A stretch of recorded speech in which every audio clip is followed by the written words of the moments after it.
Autre radio, autre culture, bonjour, émission également diffusée sur audiopeople.fr. Aujourd'hui, nous avons la visite de Thomas Bangalter, qui est représentant du groupe Daft Punk. Bonjour Oui, Thomas. Bonjour. Avec son coéquipier qui est Guy Manuel. Guy Manuel de Homem Christo. Vous êtes deux dans ce groupe, uniquement deux. Oui, uniquement deux, exactement. Vous êtes des amis d'enfance ? On est des amis d'enfance. On s'est rencontrés au collège à 12 ans, dans les années 80, en 4e. Donc ça fait 22-23 ans maintenant qu'on se connaît. Et nous avons également Christophe Bouillot qui va nous parler technique avec Thomas. Oui, je vais essayer. Bonjour Christophe. Bonjour. Alors cette genèse du projet Daft Punk, comment est-il venu ? Disons que on s'est rencontrés en 87 en 4e au collège à Paris et on a commencé à devenir très amis.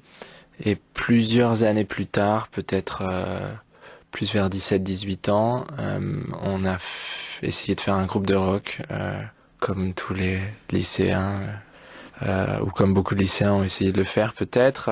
Et on a sorti un petit EP sur un label anglais d'un groupe qui s'appelait Stereolab, qui nous a aidés, qui nous a sorti ce EP. Et on a eu de très mauvaises critiques, dont une dans le magazine anglais hebdomadaire Melody Maker, qui a traité notre groupe qui s'appelait Darlene à l'époque de punk débile et de punk stupide, et donc en anglais Daft Punk. Et 1 an ou 2 ans après, quand on a commencé à faire de la musique électronique et de remplacer les guitares, peut-être pas les guitares, mais peut-être remplacer la batterie par des boîtes à rythme et les guitares par des échantillonneurs et des synthétiseurs. On n'avait pas de nom pour notre projet. On allait sortir un petit maxi sur un label écossais et on s'est dit tiens, on va utiliser le nom de cette mauvaise critique, les punks débiles en anglais ou les punks stupides. Finalement, les critiques de journaux n'ont pas emprise sur vous. Plutôt, ça nous a bien servi finalement. Non, je sais pas si c'est le fait que les critiques n'aient pas d'emprise, mais on respecte totalement le travail des critiques, même des mauvaises, jusqu'au point de l'intégrer dans notre travail. Donc c'était amusant. Et puis c'est peut-être un nom qui sonnait bien en anglais aussi. Au final, même si c'était vraiment un hasard et une décision un peu spontanée et de dernière minute de choisir ce nom. Est-ce qu'à cette époque, vous êtes inspiré par d'autres groupes existants ? À cette époque, on est inspiré musicalement. On écoute au moment où on faisait ce groupe de rock, on écoute beaucoup de rock anglais et issu un peu de mouvements noisy pop et de ce rock assez mélodique avec beaucoup de travail sur les harmonies, mais beaucoup de bruit et de distorsion aussi à l'époque. Et c'est vrai qu'on va voir beaucoup de concerts et on se rend compte que le public est complètement abattu, ne bouge pas du tout. On allait voir des concerts comme des groupes comme Dinosaur Jr. ou Teenage Fan Club ou des groupes de cette époque-là, et avec des concerts qui étaient vraiment super bien, mais une énergie qui n'était pas celle qui nous plaisait en tant qu'énergie collective. Et à 18 ans, la première fois qu'on va dans une rave, c'était sur le toit de Beaubourg, la première rave à laquelle on est allé, et on découvre une musique différente et on découvre en plus, je pense, une énergie avec un public et des gens qui dansent sur des morceaux qu'ils ne connaissent pas, et avec quelque chose de nouveau qui est en train de se passer au niveau de la canalisation de cette énergie et d'une scène presque à l'époque. Faut replacer la musique électronique dans son contexte qui est alternative et totalement underground et qui est pas de la musique qu'on entend à la radio, et on se dit c'est intéressant, il y a un courant et il y a peut-être quelque chose à faire en utilisant ce moyen d'expression dans la musique. Et c'est vrai que un de nos albums fétiches de ces années-là, c'est le disque d'un groupe qui était un groupe de rock avant, qui s'appelait Primal Scream, qui sort un disque qui s'appelle Screamadelica, qui est produit par un DJ producteur qui s'appelle Andrew Weatherall et qui est finalement Weatherall qui est le premier à cette époque à prendre des musiciens de rock, un groupe de rock, et à travailler avec des échantillonneurs et à faire ce passage un peu stylistique où finalement c'est de la musique mais on va remplacer la batterie par une boîte à rythme où on va utiliser un batteur mais on va l'échantillonner comme on a pu le voir même après dans des albums de rock de Nirvana, l'album de Nirvana Nevermind où toutes les batteries elles sont échantillonnées et bouclées. Donc mais c'est vrai que à cette époque c'est aussi son travail parce que c'était un peu un lien et ça faisait une connexion entre la musique qu'on pouvait écouter avant de découvrir la musique électronique et le fait qu'il y avait comme ça une connexion entre les deux et que c'était pas totalement déconnecté. Donc ce disque-là, Screamadelica, était un peu un premier pont entre ces deux genres musicaux et on s'est dit ensuite que l'idée de commencer à faire de la musique électronique, c'était de rajouter des connexions et rajouter des ponts entre ces genres musicaux. C'était pas de dire que le rock c'était pas bien et que la musique électronique c'était le futur, plus que d'essayer de joindre les deux. Et c'est difficile encore une fois d'en parler aujourd'hui parce que c'est totalement un discours où aujourd'hui on est vraiment dans la il y a plus du tout de chapelle et tout le monde écoute de toutes les musiques et tout ça a été totalement intégré par les presque 20 ans après, même plus, à peu près 20 ans après. En 1900, là on parle de 1990 ou 91, on était encore peut-être quelques années après les chapelles de la fin des années 70 et du début des années 80 où il y avait le rock, le hard rock, le disco, le punk, le ska et qu'il y avait très très peu de perméabilité entre les genres musicaux et les publics aussi. Et c'est quelque chose qui nous avait toujours énervé, cette idée de dire on adore Brahms, on adore les Dead Kennedys, on adore Sex Pistols et on adore Balavoine. Et aujourd'hui, les gens peuvent se définir de cette façon-là avec cet éclectisme, mais c'était quelque chose de très rare. Il y avait peut-être plus de questions que on pouvait se poser sur le bon goût, sur le mauvais goût et sur la façon dont on devait appartenir à une famille musicale. Alors on parle de vous comme les dignes descendants de ce que l'on appelait autrefois la Cold Wave et qui était représentée par le groupe allemand Kraftwerk. Alors que pensez-vous de ce rapprochement ?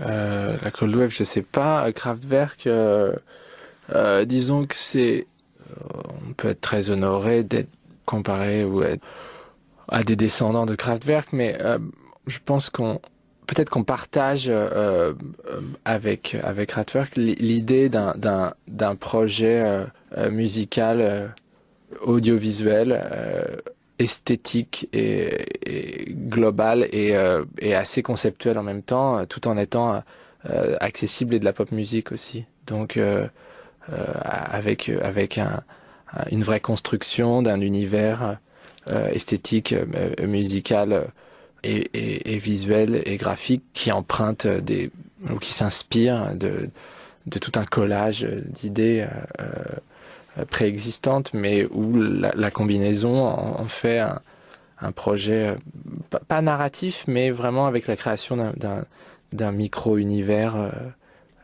musical et esthétique. Donc après il y a la connexion avec les robots aussi, donc c'est quelque chose de relativement compréhensible et Il y a quelque chose qui m'a amusé, c'était dans un article de Rock and Folk il y a quelques années, qui citait les 40 pires groupes de rock qui ont pu exister.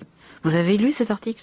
Je me souviens plus. Alors, je vais vous citer quelques groupes qu'il cite en disant que c'était les pires qu'on pouvait trouver, et vous allez me dire ce que vous en pensez. Alors, il y a Pink Floyd, Shame 69, U2, Genesis, Yes, Simple Minds, Queen, Eagles, The Cranberries, Chicago, Kiss, Supertramp, Scorpion, Police, Statu Quo, Tears for Fears, UB40, Ultravox, Dire Straits, Garbage, Toto, Pearl Jam et Daft Punk.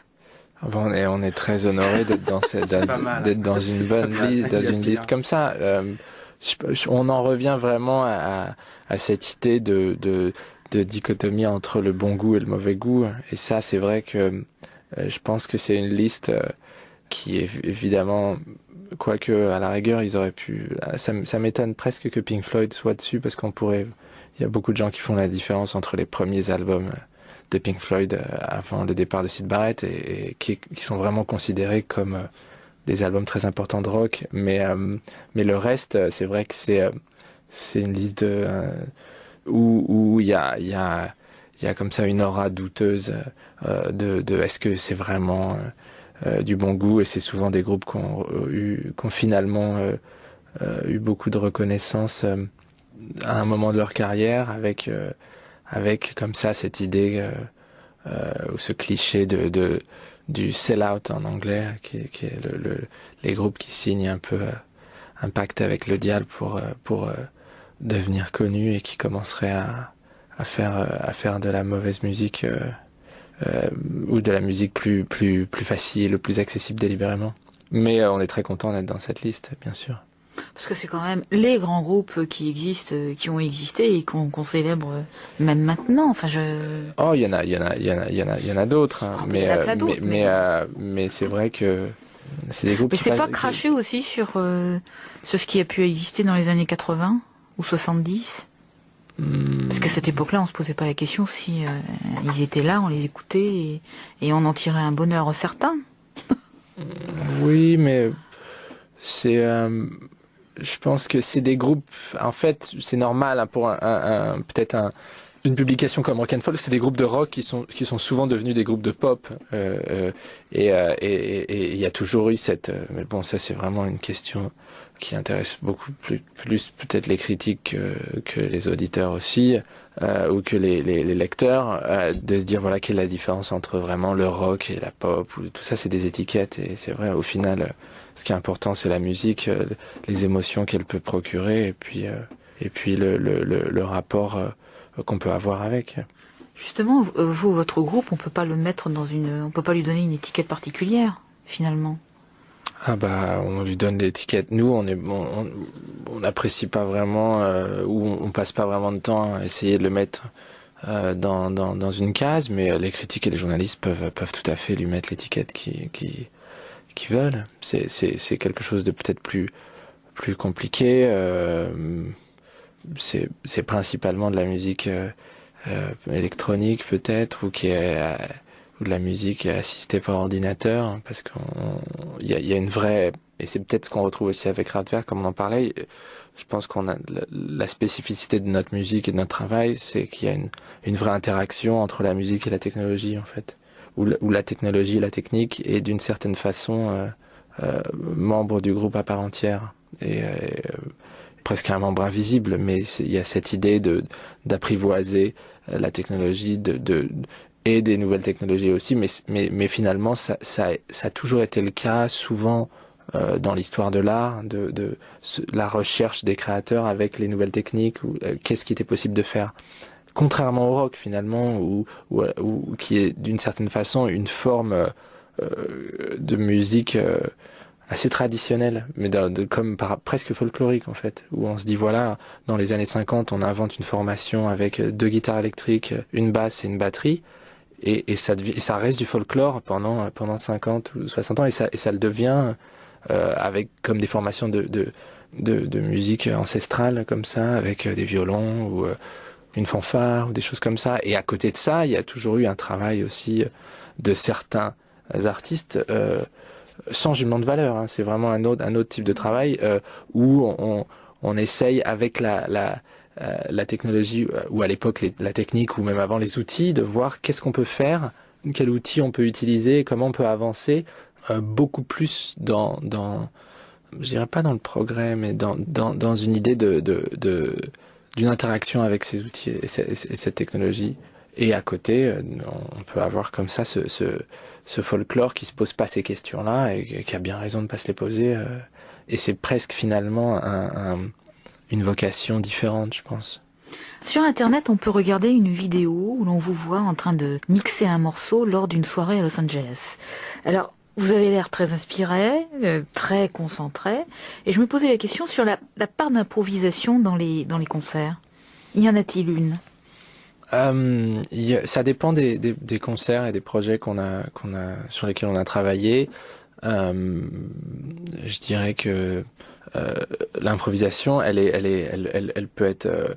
C'est un concept qui peut être important à des moments. Quand on faisait nos concerts dans les années 90, on embrassait complètement cette idée d'improvisation avec des versions qui pouvaient durer 5, 10, 15 minutes, s'étaler des morceaux, puis une version d'un soir sur l'autre, on avait 50 ou 60 machines sur scène, tout un studio, et il y avait un caractère presque expérimental de cette approche-là, complètement différente de la tournée qu'on a pu faire 10 ans plus tard, avec un studio qui était pratiquement entièrement modélisé dans des ordinateurs, et un travail où on était beaucoup plus proche de la performance totalement chorégraphiée, de la chorégraphie de la musique, ou qu'on peut avoir dans n'importe quel type ou dans la musique classique, ou dans des choses où on n'est pas du tout dans l'improvisation, alors que l'autre, ça se rapprocherait plus du jazz ou de quelque chose qui est beaucoup plus libre, en fait.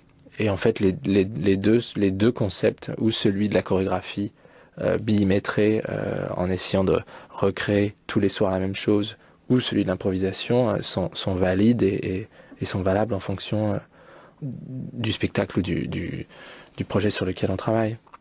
Est-ce que vous arrivez à avoir des partitions ou des grilles? Comment vous travaillez Non, enfin, aujourd'hui, il y a différentes manières de finalement de noter la musique. Les partitions traditionnelles, ça a été une façon de le faire, et un langage pendant très longtemps, même finalement avant les techniques d'enregistrement, qui était une manière de trouver un moyen de garder la musique comme ça quand on passe de l'oral à l'écrit. Mais moi je lis la musique pas très bien, et après on apprend plus notre texte musical comme un comédien pourrait apprendre sa pièce.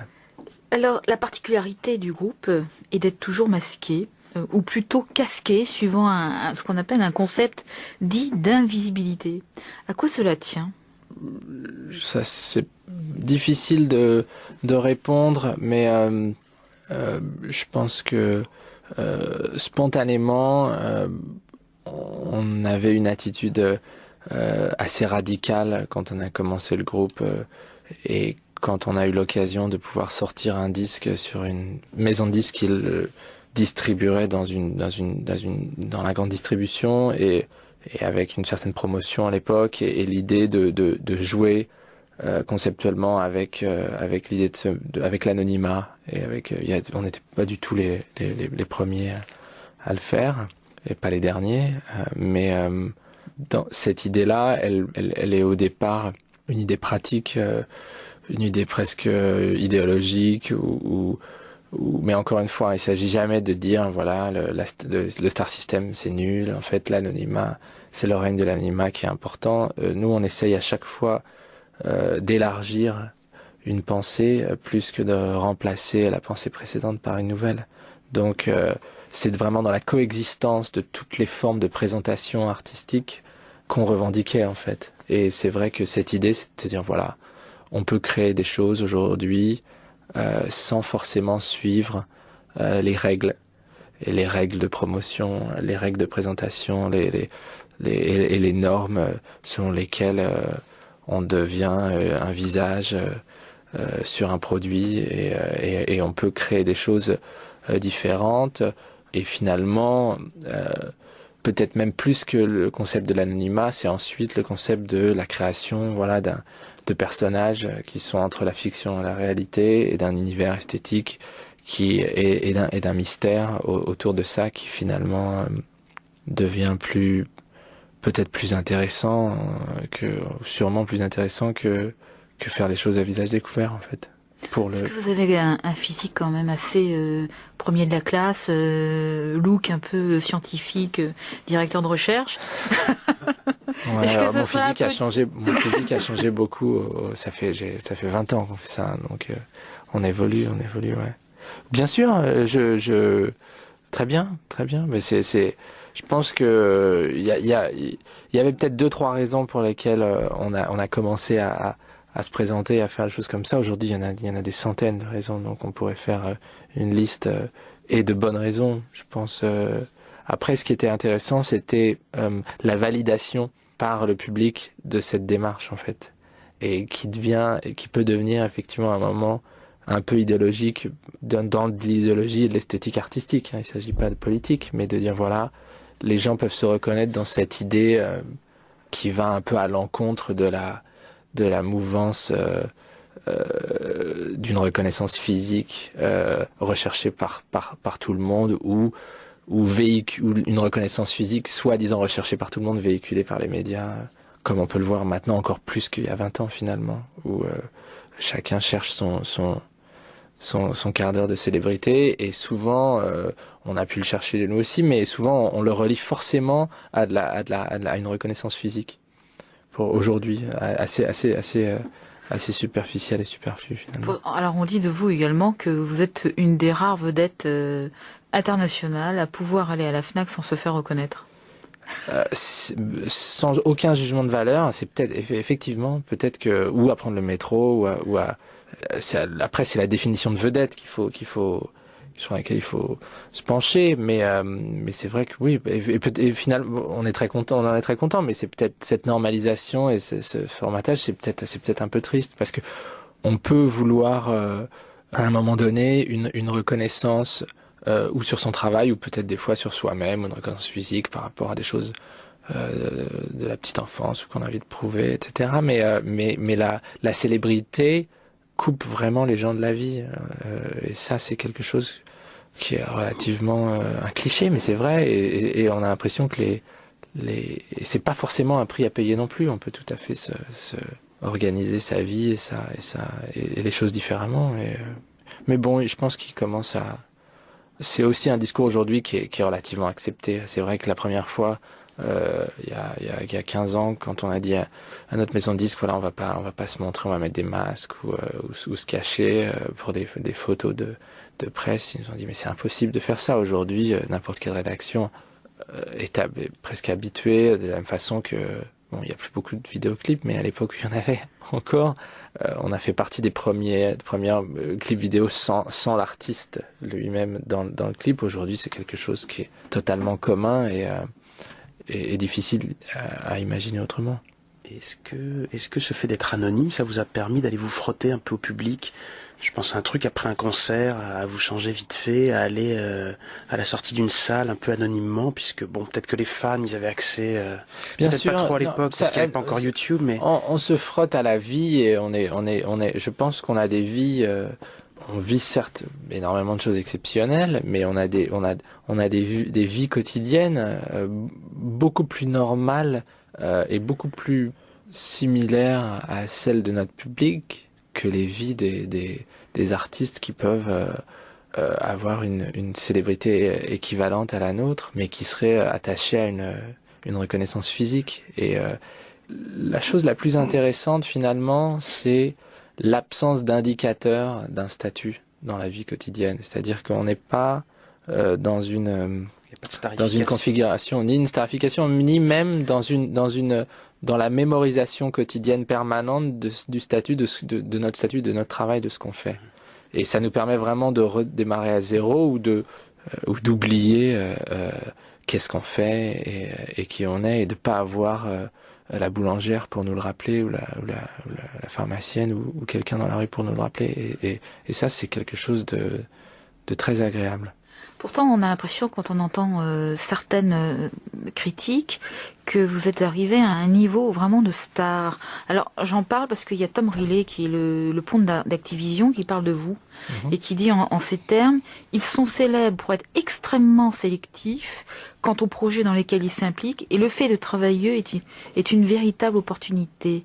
Ça veut dire que vous êtes arrivé à un tel niveau que pour pouvoir travailler avec vous, c'est quasiment, ça tient presque de la du miracle. Non, mais ça c'est peut-être des déclarations un peu exagérées. Mais non, mais ce qui est intéressant, je vais vous gêner encore plus. Ce qui est intéressant, ce qui est intéressant, on pourrait peut-être faire une comparaison avec certains écrivains ou certains réalisateurs où il y a une réelle séparation physique entre la personne qu'ils sont et le travail et ce qu'ils peuvent faire. Et c'est vrai que d'une certaine façon, les deux robots, la virtualité de ce groupe dont on est les créateurs, les acteurs, les marionnettistes, a un parcours aujourd'hui effectivement relativement exceptionnel et important, mais on le sépare totalement de notre personne en fait. Et les membres du groupe dans ce sens-là, les robots font partie comme ça de cette virtualité et de l'œuvre elle-même, mais c'est pas nous. Et on a juste vraiment l'impression d'être aux commandes.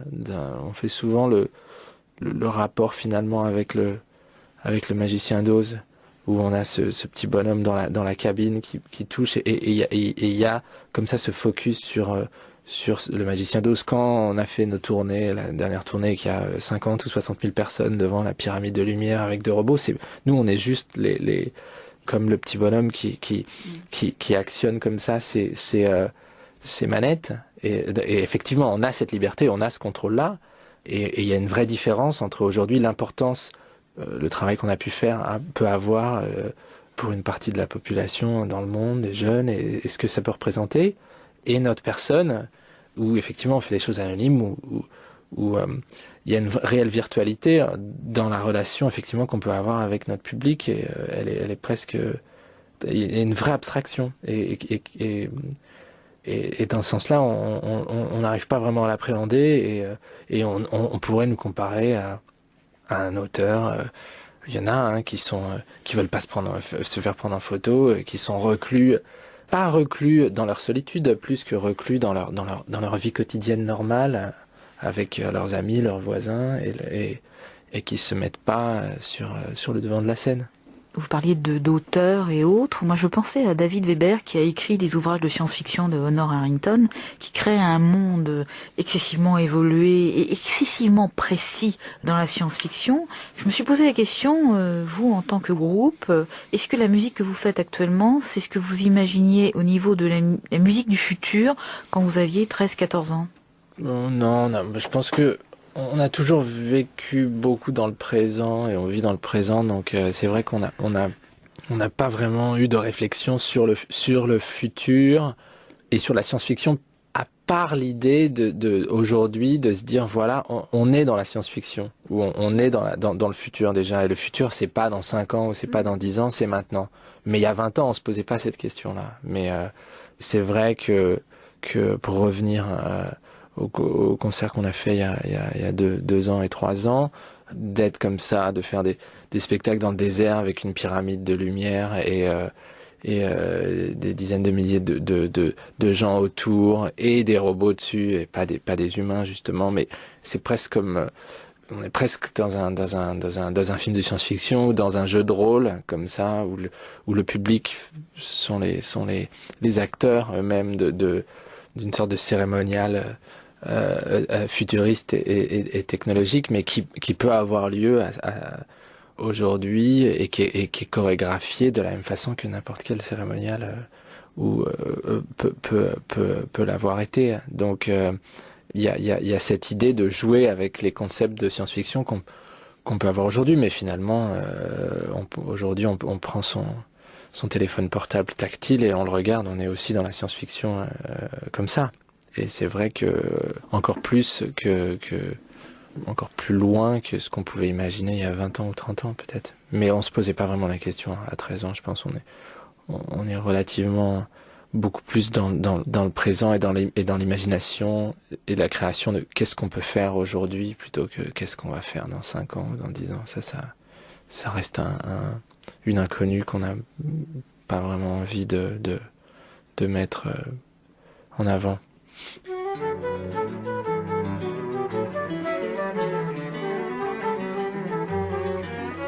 Nous terminons cette première partie en compagnie de Thomas Bangalter et de Christophe Bouillot. Nous nous retrouvons un petit peu plus tard. Je vous remercie tous les deux. Autre radio, autre culture, au revoir.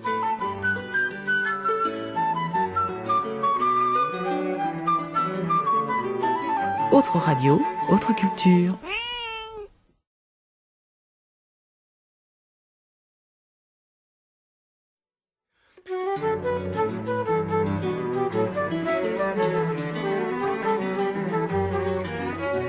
Autre radio, autre culture, bonjour, émission également diffusée sur audiopeople.fr. Nous sommes toujours en compagnie de Thomas Bangalter et de Christophe Bouillot de Audio People. Thomas, après avoir discuté sur le phénomène de starification de votre groupe, nous allons être beaucoup plus terre à terre dans cette deuxième partie puisque nous allons aborder le côté technique de votre travail.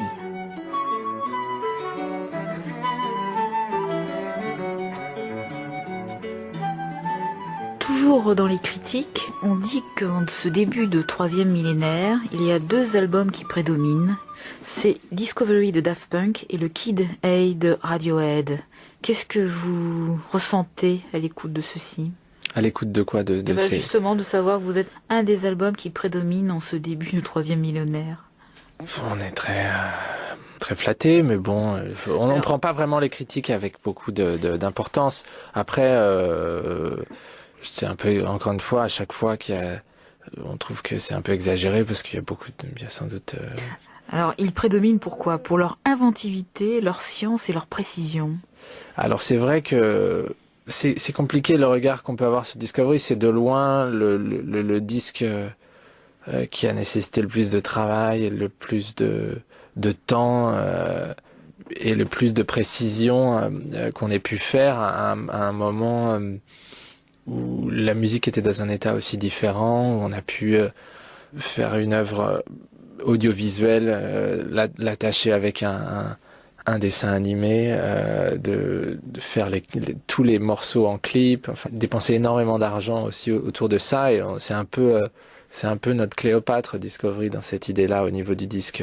Je pense pas qu'on sera de nouveau dans le même état d'esprit ou dans la même volonté de passer autant de mettre autant de temps et autant d'énergie dans un seul projet en fait, qui nous a pris à l'époque presque 4 ans non-stop. Donc après, le vrai compliment qu'on peut nous donner sur notre travail, c'est que à une époque justement on est dans une société où les choses changent très très vite et on écoute un morceau 1 minute, on passe au suivant, etc. Que la musique puisse ou que les projets artistiques puissent rester et perdurer, c'est quelque chose qui est pour nous effectivement une idée qui nous fait plaisir parce que on peut se dire voilà, on n'a pas travaillé 4 ans même pour quelque chose qui aurait pu avoir énormément de succès pendant et être important pendant 2 mois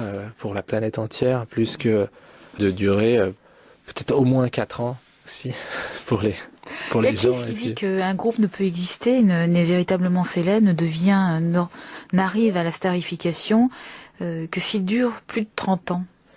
Peut-être, ouais. Non, effectivement, je pense que on est extrêmement surpris de la longévité de l'exposition qu'on peut avoir, spécialement dans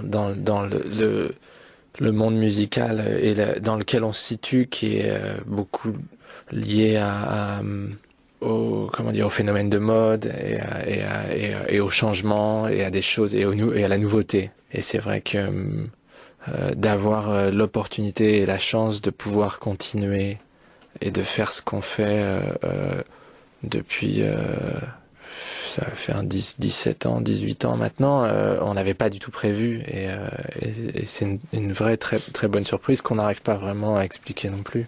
Alors on va parler technique avec Christophe Bouillot, qui a certainement beaucoup de questions à vous poser.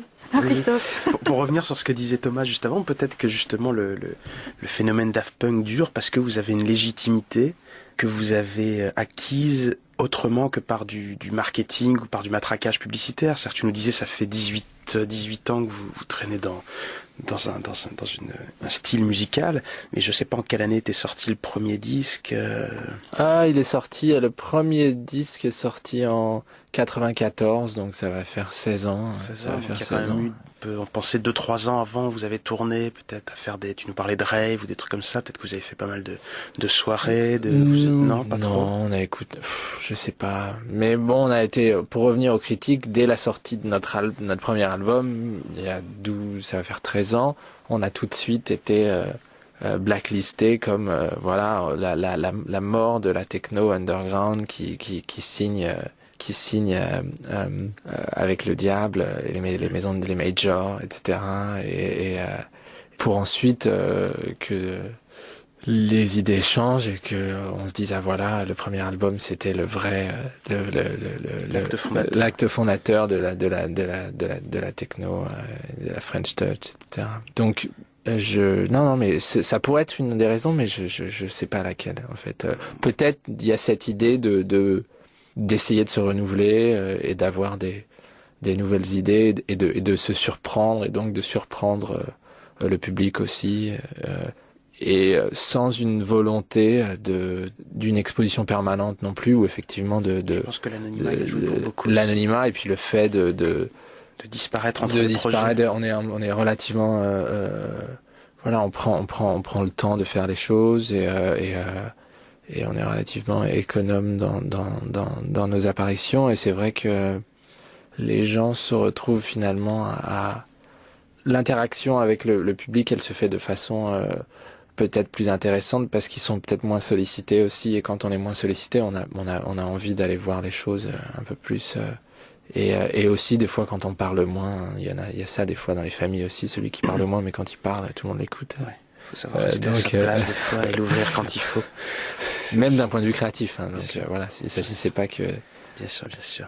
Alors pour parler un peu technique, il y a quelques mois, on s'était croisés dans un studio parisien. Ouais. Et je venais dans ce studio pour déposer du matériel et j'avais été très étonné de vous trouver là. Parce que quand on pense à Daft Punk, on pense musique électronique, comme tu disais tout à l'heure, musique sur ordinateur, des synthés, des claviers, ce genre de choses. Et je m'attendais pas à vous trouver dans ce studio, qui est un beau studio, équipé avec beaucoup de matériel vintage, des magnétos à bande, pas mal de matériel vintage. Et sans parler forcément du projet sur lequel vous travaillez, ce que peu importe, est-ce que vous attachez quand même une grosse importance au travail en studio, à la technique, ou vraiment tu penses qu'un album pourrait être fait entièrement à la maison, sur un ordinateur, et ensuite commercialisé tel quel, sans passer par un studio, par une console, par des périphériques et ce genre de choses? Je pense qu'il n'y a pas de règle. Il n'y a pas de règle. Maintenant, on fait pas les mêmes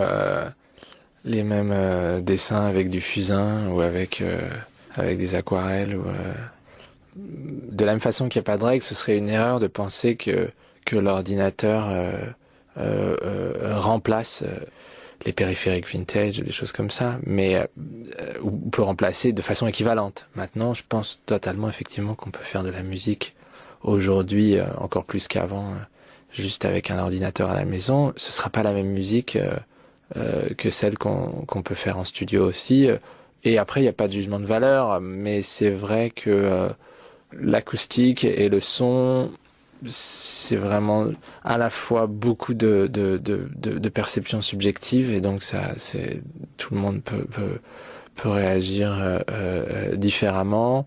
Et en même temps, il y a des choses que certaines vieilles machines ou certains vieux micros dans leur caractère unique peuvent capter, et cette captation elle reste intéressante et unique et stimulante d'un point de vue créatif. Donc c'est la même chose, encore une fois, on n'est pas dans un discours, on dit voilà la musique à la maison ou les ordinateurs, maintenant on peut faire comme ça et c'est comme ça qu'on devrait faire plutôt que d'aller en studio. Après, il y a effectivement des considérations économiques qui font que tout ce matériel et ces studios coûtent beaucoup plus cher et que il y a d'une certaine manière une accessibilité à la technique aujourd'hui qui est une démocratisation qui est possible. Ça a commencé avec la musique, mais il y a 10-15 ans, et ça s'est propagé à la photographie, à la vidéo, ensuite quand il y a eu un peu plus de mémoire et des processeurs un peu plus rapides. Mais pour ce que peut faire une bonne machine ou un bon micro, rien ne l'égalera dans son excellence. Maintenant, ce ne sont que des outils en même temps, et l'émotion et l'état d'esprit et ce qu'on a à dire et à exprimer est plus important. Et des fois, on peut le faire aussi juste avec un ordinateur ou avec un magnétophone. Il y a Bruce Springsteen qui avait enregistré Nebraska sur un 4 pistes Fostex. Après, c'était un acte délibéré, hein, et qui est sorti, et qui était un disque très important, et que je crois que c'est un des seuls disques des années 70 ou 80, fin 70-80, enregistré sur une cassette audio.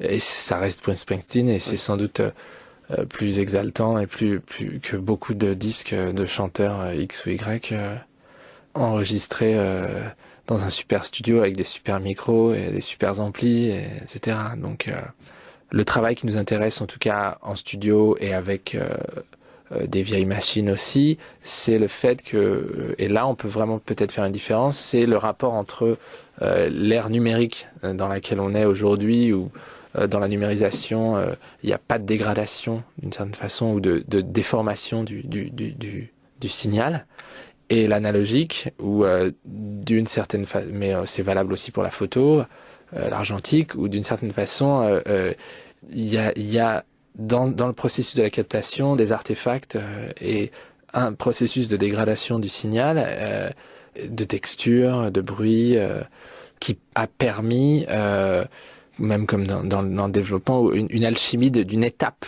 qui est assez magique en fait, qui est différente de la réalité. Et effectivement, c'est ce qu'on peut regretter aujourd'hui avec les ordinateurs et la technologie numérique, où on peut être en mesure d'écouter tout de suite un résultat sans étape magique ou mystique qui permettrait la transformation de la réalité en quelque chose de sublimé. Et on le voit d'ailleurs, c'est facile quand on voit des documentaires ou des making-of sur les films, et qu'on voit un documentaire en vidéo sur le tournage d'un film. C'est souvent très plat et pas très poétique, et ça n'a rien à voir avec l'image du film au final, et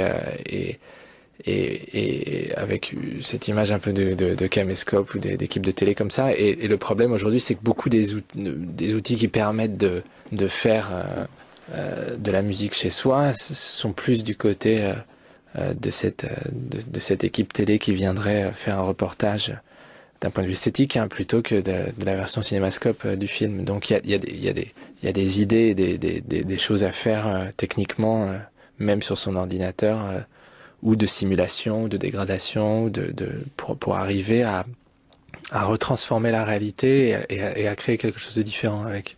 Souvent, on voit sur des forums, sur Internet, des gens qui se demandent avec quelle machine vous avez fait le son de basse sur un morceau X ou Y, etc. Est-ce que vous avez comme ça une liste de matériel un petit peu secret, ou est-ce que vous communiquez là-dessus sans aucun problème, et que ça vous booste quelque part à vous dire bon bah si on donne un peu les machines entre guillemets secrètes, on n'a pas de liste secrète, mais on n'a pas non plus de liste en fait. Ouais. Donc c'est dans le sens où on a essayé à chaque fois et on essaye à chaque fois de travailler avec des outils différents en même temps. On en revient à ce qu'on disait tout à l'heure au niveau de la recherche technique, et on s'adapte totalement au niveau du projet, et je pense que le son qu'on va avoir va être beaucoup plus lié à notre perception et notre capacité de mixer ou de faire mixer ce qu'on veut et être dans l'instant. Donc effectivement, on a beaucoup, selon les époques, travaillé sur quelque chose où on a, par exemple, effectivement à un moment beaucoup travaillé sur la dynamique et où en fait, au détriment peut-être du spectre, des fréquences, en se disant voilà, l'idée de ce qu'on veut exprimer à ce moment-là, elle passe par quelque chose de très précis dans la dynamique et dans la compression et tout ça, même si on n'est pas du tout, on oublie d'autres aspects d'une haute fidélité. Si on arrive à exprimer un des aspects en fait techniques, donc par rapport à combiner des machines entre. Après, on travaille autant avec des instruments analogiques et des synthétiseurs analogiques que des instruments numériques, même si de plus en plus on a travaillé de plus en plus avec des ordinateurs et avec des instruments numériques, pas dans un souci de miniaturisation, mais plus dans l'idée de se dire voilà, ce qui est intéressant, c'est qu'est-ce qu'un ordinateur peut faire aujourd'hui qu'on ne pouvait pas faire il y a 10 ans avec ce matériel-là. Et c'est moins un système de substitution pratique, plus que techniquement de se dire voilà, il y a des choses qu'on peut faire aujourd'hui qu'on ne pouvait pas faire, ou effectivement qui prenaient tellement de temps à faire qui était à ce moment-là impossible. Est-ce qu'il y a des constructeurs qui viennent vous voir avec des modèles d'études, ou qui viennent vous poser des questions pour concevoir de nouvelles machines ? Pas vraiment. Ce qui est amusant finalement, c'est que on n'est plus vraiment dans l'ère de la machine. Les machines, à peu de choses près, c'est aussi il y a des raisons économiques pour ça et de fabrication, de pays de fabrication, etc. Mais finalement, on est on vit dans un monde où les programmes et les ordinateurs et les logiciels ont remplacé les machines dans une grande partie, et où la plupart des bonnes machines, qui étaient un peu l'air plus industrielles que numériques, ont été déjà fabriquées et elles existent. Alors elles vieillissent, mais la civilisation s'est fait prendre au jeu d'un cercle vicieux de progrès où on a dû sortir chaque année un nouvel ampli guitare ou un nouveau micro ou des nouvelles technologies, et le progrès en termes d'ergonomie ou en termes de fonctionnalité n'est pas allé de pair forcément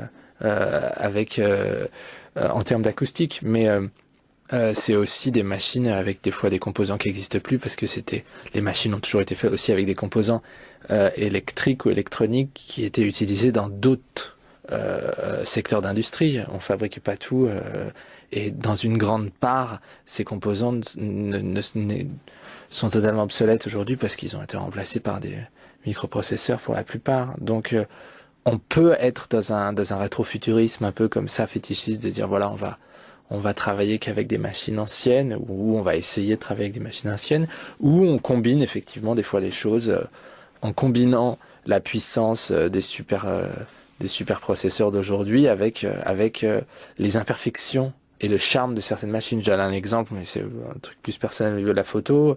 Moi aujourd'hui, mon appareil photo, depuis plusieurs années déjà, c'est un appareil à télémètre numérique avec une optique de 1933 dessus. Voilà. Et donc c'est un appareil numérique avec une optique des années 30, et ça fait des photos qui ressemblent pas à des photos numériques et qui ressemblent pas non plus qu'à des photos des années 30, mais il y a quelque chose d'une fusion, de combiner comme ça des appareils et des techniques différentes, et on se dit voilà, on peut faire des choses qu'on pouvait manifestement pas faire des années 30, et à la fois essayer de se distinguer et de créer quelque chose d'une personnalité dans les outils d'expression, à un moment où, d'un point de vue technique, il y a une vraie normalisation et un vrai formatage, où on peut aller à la Fnac ou chez Darty ou n'importe où regarder tous ces appareils photo numériques les uns à côté des autres, et à part la couleur ou la forme du boîtier, en gros, c'est tous les mêmes, et ça fait exactement la même chose. Après, ça le fait plus ou moins bien, mais il y a pas vraiment de personnalité du médium, de la même façon il pouvait en avoir beaucoup plus dans le Super 8, par exemple. Mais même si on se dit le Super 8, il existait parce qu'on n'avait pas trouvé un autre moyen de capter ces images. Et est-ce qu'il a besoin d'exister encore aujourd'hui? Effectivement, peut-être pas. Même si il y a peut-être plus de magie, plus de poésie et plus de mystique dans la perception d'un petit film Super 8 d'enfance, plus que d'un film en caméscope. Donc tu es en apprentissage permanent en fait, sur les nouveaux outils qui peuvent te servir. Les nouveaux, les anciens. Oui, les nouveaux et les anciens, et d'essayer de combiner les choses, mais à partir du moment où il y a mais c'est comme dans l'idée d'un morceau, l'idée c'est pas d'arriver avec le tout neuf, le tout nouveau, c'est à chaque fois on s'est toujours dit, c'est même souvent plus amusant de jouer avec des clichés et de changer un élément. Parce qu'à ce moment-là, on a vraiment une référence très forte. Et si on change un paramètre où il y a une règle qu'on casse ou qu'on ne suit pas sur un des éléments, on va le remarquer beaucoup plus. Et c'est dans la combinaison donc d'anciens outils et aussi de nouveaux. C'est comme une alchimie. C'est un nouvel ingrédient qui change toute la formule, même si elle est composée que de choses anciennes. Est-ce que vous êtes d'accord sur la réputation que l'on donne aux Français de jeter un petit peu tout ce qui est ancien pour toujours courir au modernisme? De jeter, par exemple, tout le matériel ancien d'un studio pour se consacrer uniquement à un numérique de dernier cri? Je sais pas. Je sais pas si c'est aujourd'hui, si c'est je pense que on sait pas, malheureusement, on n'a pas pu se rendre compte que, quand je parlais, l'idée que le progrès et les avancées technologiques, par exemple dans le son, dans la musique, aussi bien d'un point de vue professionnel que d'un point de vue du consommateur, n'ont pas été de pair avec des avancées acoustiques et en qualité, mais plutôt en termes d'ergonomie, de miniaturisation, se rendre compte qu'en fait telle machine marchait mieux ou sonnait mieux, c'est quelque chose souvent où on s'en rend compte beaucoup trop tard. Donc le progrès est quelque chose d'assez exaltant et en même temps, même si c'est vraiment pour la peine maintenant que le fruit de la société de consommation, mais assez exaltant pour vouloir vivre des expériences différentes au long de sa vie et de se dire voilà, moi j'ai pas envie de faire des photos toute ma vie avec cet appareil, et je veux l'essayer avec un autre. C'est souvent aujourd'hui plus des générations qui découvrent du matériel d'autres générations et donc avec un vrai intérêt, c'est que on peut redécouvrir ce que nos parents ou ce que nos grands-parents ou ce que nos arrière-grands-parents utilisaient et pour nous c'est quelque chose de nouveau.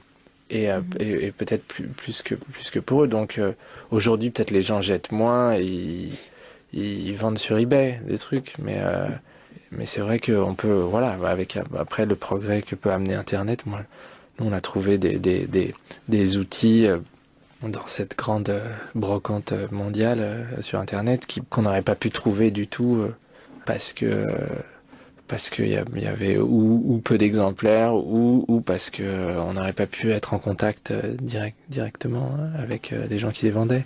À quelle étape de votre processus intervient un ingé son, si tant est qu'il y en ait qui interviennent dans votre processus créatif? J'imagine que la création, vous faites ça tous les deux. Enregistrement quand il y a lieu, mixage, mastering, j'imagine que oui, mais est-ce que vous faites mixer par exemple vos albums par un ingénieur du son? Il y a eu des fois des ingénieurs pour des remixes. Jusqu'à maintenant, pour nos albums, le travail qu'on faisait pour les 3 albums, non, on les a mixés nous-mêmes et on avait un ingénieur qui faisait le mastering. Pour le live, il y avait des ingénieurs du son, ouais. Donc ouais, dès le live, on a fait appel à des ingénieurs du son et maintenant, en ce moment, on travaille avec des choses plus hybrides ou avec à la fois des ingénieurs et des parties de choses qu'on fait. Mais on n'a jamais eu la volonté de vouloir tout faire nous-mêmes. C'est plus à des moments ce qu'on est en mesure de pouvoir faire pour un projet. Si on estime pouvoir le faire, on le fait. Et il y a des choses, effectivement, en tout cas en termes d'enregistrement, où on fait appel à des ingénieurs pour l'enregistrement. Et vous avez quand même une formation en termes d'ingénierie du son, donc aucune. Vous n'avez pas fait de formation? Non, justement. Et je pense que moi je suis beaucoup plus proche de la technique que mon acolyte qui aurait à ce moment-là plus un travail de coproduction artistique ou de réalisation pendant le mixage des albums qu'on a pu faire. Donc c'est plus moi qui me suis retrouvé à mixer avec des décisions artistiques qu'on a toujours pris ensemble.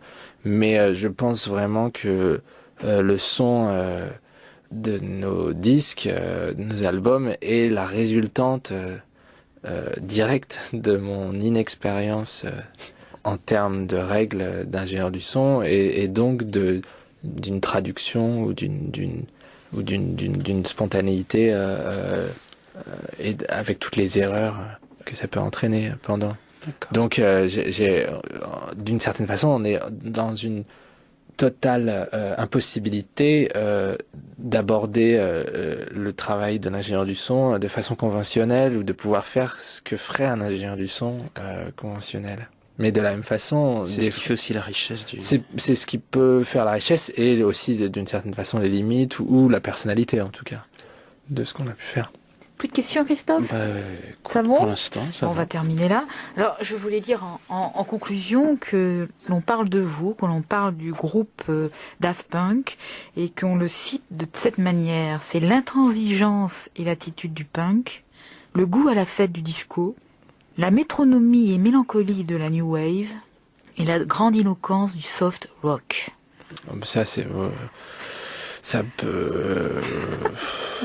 peut-être sur on parle de Discovery, c'est peut-être ce qu'on peut trouver sur Discovery, mais après nous on a dans cette idée de renouvellement un peu perpétuel et de création musicale et d'avancée, on a vraiment à chaque fois la volonté d'arriver avec des nouveaux morceaux ou un nouvel album ou un nouveau projet qui va rajouter une face presque à un diamant dont on n'aurait pas vu tous les côtés encore. Donc et de pas rentrer en fait dans une définition plus que de pouvoir ensuite rajouter des qualificatifs et encore une fois j'aime bien cette idée mais d'étendre et d'élargir le propos aussi bien que d'élargir les préconçus, les idées préconçues aussi.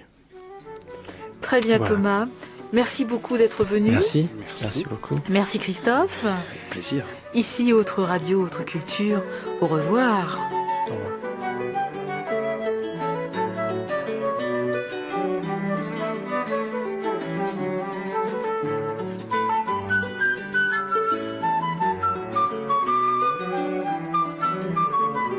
Autre Radio, Autre Culture.